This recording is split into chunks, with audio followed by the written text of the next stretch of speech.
দেখুন ভিডিও এবং শিখুন ড্রয়িং কত সহজ কৌশলে এবং সহজভাবে আপনাদেরকে ড্রয়িং শেখায়।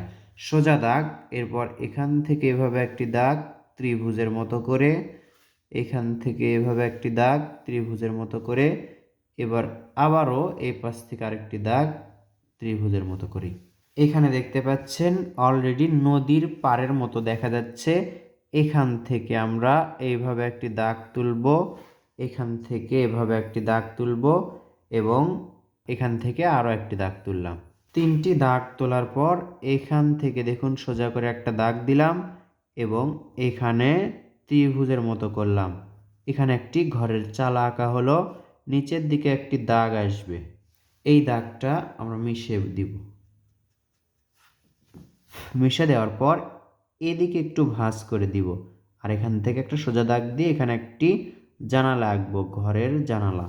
এই যে এগুলো দাগ দেখতে পাচ্ছেন, দাগ থেকে আমরা ডালগুলো নিচের দিকে নেমে দিব, এভাবে গোল আকৃতির মতো করে ডালগুলো আঁকবো। এই যে এভাবে করে, এভাবে আপনি যখন স্টেপ বাই স্টেপ ড্রয়িং করবেন তখন আপনার জন্য ড্রয়িংটা অনেক সহজ হবে। এই যে ডাবল করে নিচের দিকে নিয়ে আসব, এখান থেকেও আবার ডাবল করে নিচের দিকে নিয়ে আসব। নিচের দিকে কিন্তু একটু মোটা বা চওড়া হবে। এই মাঝে আমরা একটি সূর্য আঁকবো, তাহলে দৃশ্যটা অনেকটাই প্রাকৃতিক দৃশ্য হয়ে গেল। গাছের প্রত্যেকটা ডালে আমরা এভাবে করে ঝিরিঝিরি পাতা আঁকবো পেন্সিল দিয়ে। দেখুন এভাবে করে দাগ দিলেই পাতাগুলো অনেক সুন্দর লাগবে, নারকেল গাছের পাতা।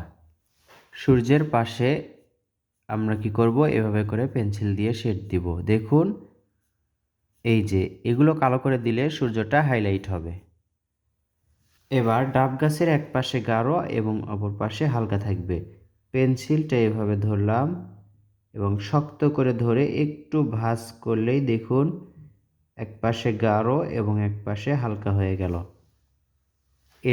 এইভাবে এই পাশেরটাতেও আমরা করব, এক পাশে গাঢ় এবং এক পাশে হালকা। এই যে একটু শক্ত করে ধরতে হবে, পেন্সিলটা ভাঁজ করে ধরতে হবে। অপর পাশেও আমরা করলাম। যদি এই নারকেল গাছের মাঝে পেন্সিল দিয়ে এভাবে দাগ দেওয়া যায় তাহলে এটা আরও দারুণ দেখাবে। এবার নদীর পাড়ের এই নিচের দিকে গাঢ় এবং উপর দিকে হালকা রাখবো, এটার ক্ষেত্রেও একই রকম। এই যে দেখুন নিচের দিকে গাঢ় করলাম এবং উপর দিকে পেন্সিল দিয়ে, মোটা পেন্সিল দিয়েই আমরা হালকা করে দিচ্ছি। এই যে এই পাশের পাড়টা বেশি উঁচু না, এজন্য আমরা দেখুন পেন্সিল দিয়ে এখান থেকে এইভাবে দাগ দিচ্ছি। ঘরের চালার দেখুন এখানে গাঢ় এবং উপর দিকে হালকা, চালার নিচের দিকে গাঢ় এবং উপর দিকে হালকা, পেন্সিল দিয়ে এভাবে তুলে দিলেই হবে। এই যে নদীটা দেখা যাচ্ছে, নদীটা কিন্তু একেবারে ফাঁকা ফাঁকা লাগছে এবং সাদা লাগছে। এভাবে যদি দেখা যায় তাহলে কিন্তু অসুন্দর লাগে, একটু করে যদি দাগ দেওয়া হয় তাহলে দারুণ লাগবে। এভাবে করে কোনোটা ছোট কোনোটা বড় সোজা দাগ দিতে হবে, দাগ যেন এদিকে সোজা হয়। যদি এইভাবে হয়, ক্রস হয়, এদিকে হয়, তাহলে হবে না। এই যে সোজা দেখুন এভাবে সোজা দিতে হবে, এই দাগের মতো সোজা হবে, কোনোটা বড় কোনোটা ছোট, গাঢ় থেকে হালকা হবে। যেখানে ধরবেন এভাবে গাঢ় এবং এদিকে হালকা, হালকা করে আমরা দাগ দিব। নদীর মাঝেও একটু দাগ দিলাম। যদি এখানে একটি নৌকা দেয়া যেত তাহলে সিনারিটি বা দৃশ্যটি আরও দারুণ দেখাতো। যদি চান আমি নৌকাটিও এঁকে দেখাতে পারি।